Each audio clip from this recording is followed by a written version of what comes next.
2025లో నీ దగ్గర 15,000 జీతం వచ్చే జాబ్ ఉంటే ఈ ఫోన్ రాదు, ల్యాప్టాప్ రాదు, నెలంతా తిరిగితే కార్కి పెట్రోలే రాదు. కానీ ఒక్క నిమిషం ఫ్యాక్ట్ మాట్లాడుకుందామా? అదే గవర్నమెంట్ క్లర్క్ జాబ్ అయితే ఫోన్లు, ల్యాప్టాప్లు ఫస్ట్ మంత్ లోనే వస్తాయి. 2 BHK ఫ్లాట్ రెంట్కేంటి, సొంతదే వస్తుంది. కార్లో పెట్రోల్ ఏంటి, కారే వస్తుంది. ఇది ఫ్యాంటసీ కాదు, ఫ్యాక్ట్. ఒక పెళ్లికి 20 లక్షలు గిఫ్ట్ కింద కార్కో 20, గోల్డ్ కి ఇంకో 20 ఇస్తే మొత్తం 60 లక్షలు. నీకు వచ్చే ఆ 15,000 జీతాన్ని యాజ్ ఇట్ ఈజ్ బ్యాంకులో వేస్తే 60 లక్షలు తీర్చడానికి ఎన్ని డేస్ పడుతుందో తెలుసా?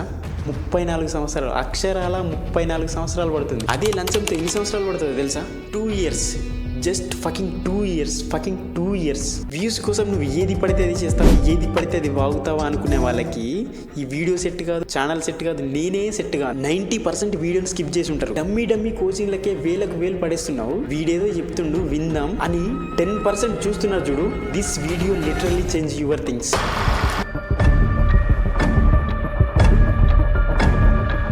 ఈ వీడియో కోసం లిటరల్లీ 3 months రీసెర్చ్ చేసి వీడియో మొత్తం చూశాక, అరే ఇది కదరా రియాలిటీ, ఇది కదరా నేను నేర్చుకోవాల్సింది, ఇది కదరా నా ఫ్రెండ్ గాడు కమింగ్ టు దిస్ వీడియో. ఈ వీడియో వల్ల నేను చాలా మందికి నచ్చకపోవచ్చు, నాకేం ఫరక్ పడదు. బట్ గ్రౌండ్ రియాలిటీ తగులుద్ది. ఈ వీడియో వల్ల ఒక్కడు మారినా నాకు సంతోషం. ఆ ఒక్కడు నువ్వే అవ్వచ్చు. ఆ ఒక్కడి కోసమే ఈ వీడియో. 2014-2022 సంవత్సరాల లోపల 22,05,99,238 ఆస్పిరెంట్స్ గవర్నమెంట్ జాబ్ కి అప్లై చేస్తే దాంట్లో 7,22,331 మందికి మాత్రమే గవర్నమెంట్ జాబ్ వచ్చింది. అంటే 1000లో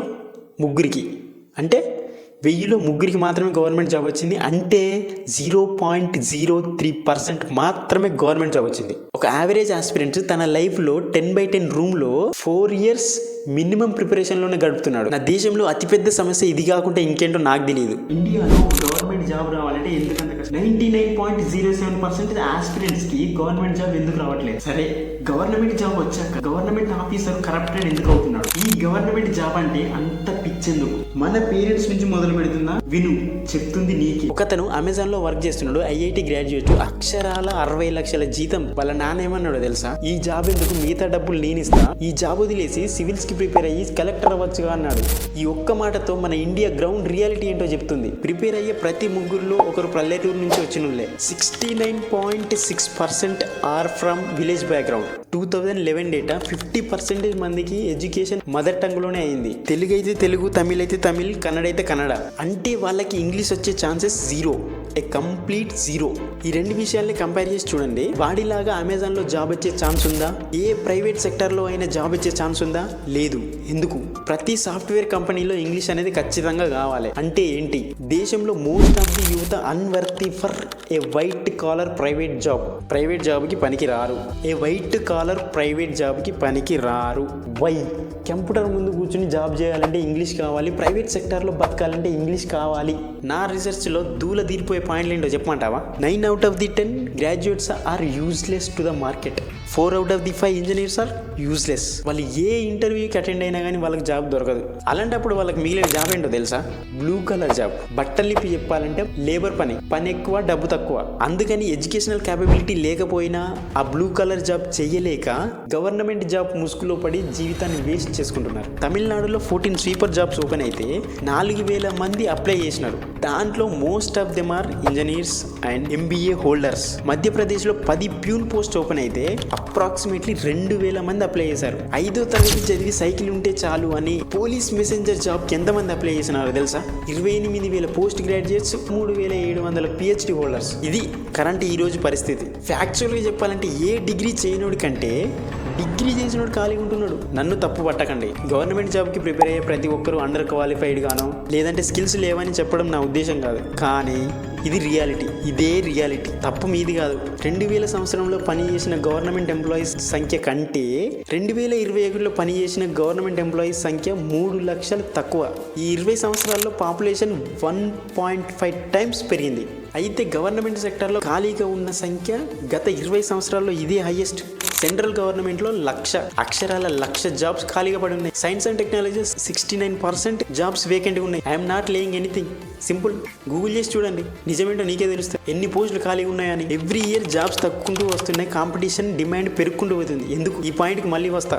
ఏ ఎంట్రన్స్ ఎగ్జామ్ అయినా, ఇంటర్వ్యూ అయినా జూనియర్ లెవెల్ పోస్ట్ నుంచి హయ్యర్ లెవెల్ పోస్ట్ వరకు ఇంగ్లీష్లోనే. ఇప్పుడున్న పరిస్థితిలో ఇంగ్లీష్ అనేది రాకపోతే ఒక ప్రైవేట్ బ్లూ కలర్ జాబ్ కాదు కదా, గవర్నమెంట్ జాబ్ కూడా కష్టమే. నీకోసమో నా కోసం ఇంగ్లీష్ తీసేయరుగా. They won't fucking do this. They are printing money. Coaching industry ఖరీదెంత తెలుసా? 1,33,000 కోట్ల రూపాయలు. ఆలోచించండి, దేశంలో ఇంగ్లీష్ ని మ్యాండేటరీ చేస్తే నెంబర్ 1. ఇంగ్లీష్ వస్తే గవర్నమెంట్ జాబ్ తో పని లేకపోతే ఎంప్లాయబుల్ నువ్వైతే మాటలు చెప్తే నువ్వు ఓటేయవుగా, నువ్వు రాడికలిస్ట్ కావుగా. సింపుల్ లాజిక్ చెప్పమంటారా? నీకు రోగం వచ్చింది, బాగు చేయడానికి డాక్టర్ ఉన్నాడు, బాగు చేసి డబ్బు తీసుకుంటాడు. అదే డాక్టర్ నీ రోగానికి రీజన్ అయ్యి తీరా నువ్వు రోగిగా మారాక ఆ వైరస్ ని నీతోనే కొనిపించి అదే డాక్టర్ ని పిలిపించుకొని సగం సగం నయం చేసి డబ్బు తీసుకుంటే నువ్వేమంటావు? This is what happening in India. లేదంటే ఎన్ని పేపర్ లీక్ అవుతున్నాయి? పేపర్ లీక్ చేసిన ప్రతి కోచింగ్ సెంటర్ ని పట్టుకోవట్లేదే.